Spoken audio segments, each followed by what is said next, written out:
बबूल का दरख्त लगा कर उस दरख्त से जो फल लेना चाहते हो, वो तुम्हारी तमन्ना है कि बबूल के कांटों में फूल खिलेंगे। याद रखो, इस बबूल के दरख्त से कभी फूल नहीं खिलेंगे। तुमने जो बबूल के कांटों वाला दरख्त बो दिया है पाकिस्तान में, तुम समझते हो कि इसको अंगूर के गूछे लगेंगे। याद रखो, इस पर कभी भी अंगूर के गूछे नहीं लगेंगे। यह है तुम्हारी कारकर्दगी। आज मेरे वतन को शदीद खतरात लाहिक हो चुके हैं। जिस तरह बांग्लादेश और पाकिस्तान की सूरत हाल बनी थी, तुमने उसी दिहाई के धाने में ला करके इस वतन अजीज पाकिस्तान को खड़ा कर दिया है। आप क्या समझते हैं तुम्हारा ये सब कुछ करने के बाद पाकिस्तान की माइशत अच्छी हो जाएगी? नहीं। पाकिस्तान से गुर्बत का खातिमा हो जाएगा? नहीं।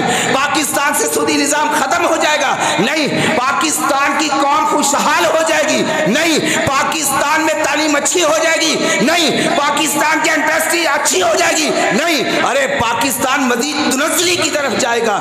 जिस तरफ तुमने ये फैसले किए और पाकिस्तान को लेके गए हो, और इसके जिम्मेदार तुम हो, ये कौम इसकी जिम्मेदार नहीं है। कौम ने तो हक अदा कर दिया। कौम ने तहरीक लब्बैक या रसूल पाकिस्तान को भरपूर सपोर्ट किया। हमने पैगाम दे दिया जो हल्का NA 247 से हम देना चाहते थे, हमने खबरदार कर दिया। कल किसी भी किस्म का कोई नुकसान होता है, आप याद रखो कि आप जिसको चाहे वजीर आजम बना ले। अभी तो आप हार लेकर के घूम रहे हो कि किसी को ये हार पहना दिया जाए। कोई तो पहने वजीर आजम का हार। आज ये वजीर आजम का हार पहनने के लिए कोई तैयार नहीं है। यह है आपका नतीजा। कोई ये कांटा, ये फूलों का हार कोई पहनने के लिए तैयार है? नहीं है। बात तहरीक लब्बैक पाकिस्तान वालों, आपने हिम्मत नहीं हारनी।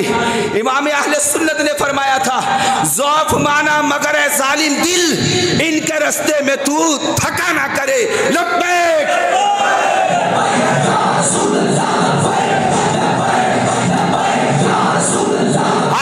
हमारे सैयद असलम बापू साहब बात कर रहे थे। आज हमारे पास 16 फरवरी है। हम आज 16 फरवरी 2024 से ही अगले इलेक्शन की तैयारी शुरू कर रहे हैं।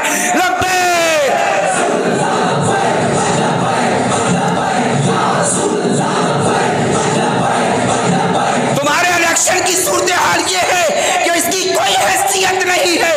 फॉर्म 45 भी अगर ले आओ तो इसकी भी कोई हैसियत नहीं है।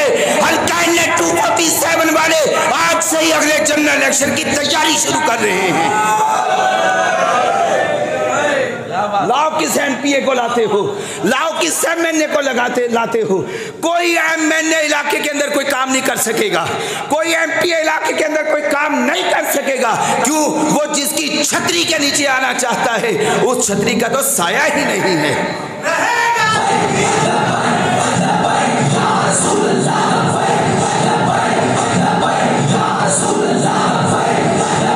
मेहनत करोगे, मेहनत करोगे, मेहनत करोगे, तहरीक को टाइम दोगे, अपने हिस्से का काम पूरा करोगे, अपने जज्बों को जवान रखोगे।